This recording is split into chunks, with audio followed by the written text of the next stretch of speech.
Hello cine lovers, welcome back to cine crush Telugu.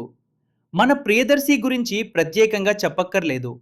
కమోడియన్గా నవ్విస్తాడు, బలగల్ లాంటి సినిమాలతో ఏడిపిస్తాడు. November 21 తేదీన రిలీజ్ అయిన ఈ సినిమాకి రానా Daggubati spirit media, Suresh production support ఉండడంతో మంచి హైప్ వచ్చింది.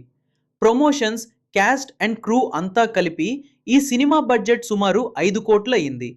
సినిమా సేఫ్ అవ్వాలంటే బాక్సాఫీస్ దగ్గర మినిమం 10 కోట్లు వసూలు చేయాలని టార్గెట్ పెట్టారు. కానీ సీన్ కట్ చేస్తే థియేటర్ దగ్గర పరిస్థితి తారుమారైంది. ఇండియా వైడ్గా చూసుకున్నా, ఓవర్సీస్ కలుపుకున్నా 9 రోజుల్లో ఈ సినిమా రాబట్టింది కేవలం 2,40,00,000 గ్రాస్ మాత్రమే.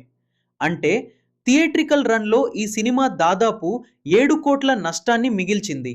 నిజం చెప్పాలంటే బలగం తర్వాత వచ్చిన కోట్, సారంగపాణి జాతకం, ఇప్పుడు ఈ ప్రేమంటే, ఇలా వరుస సినిమాలు బాక్సాఫీస్ దగ్గర ప్రియదర్శిని కాస్త నిరాశపరిచాయనే చెప్పాలి.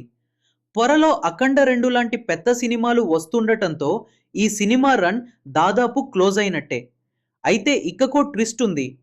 సినిమా థియేటర్లో పోయిన నిర్మాత మాత్రం సేఫ్ అట. ఎందుకంటే శాటిలైట్, ఓటీటీ, ఆడియో రైట్స్ రూపంలో ఆల్రెడీ 7.5 కోట్ల బిజినెస్ జరిగిందట. సో నిర్మాతలు హ్యాపీనే కానీ బయ్యర్లకే దెబ్బ పడింది. ఇదండి ప్రేమంటే బాక్సాఫీస్ రిపోర్ట్. మరి ప్రియదర్శి మళ్ళీ హిట్ కొట్టాలంటే ఎలాంటి కథలు ఎంచుకోవాలి? మీ అభిప్రాయాన్ని కింద కమెంట్ చేయండి.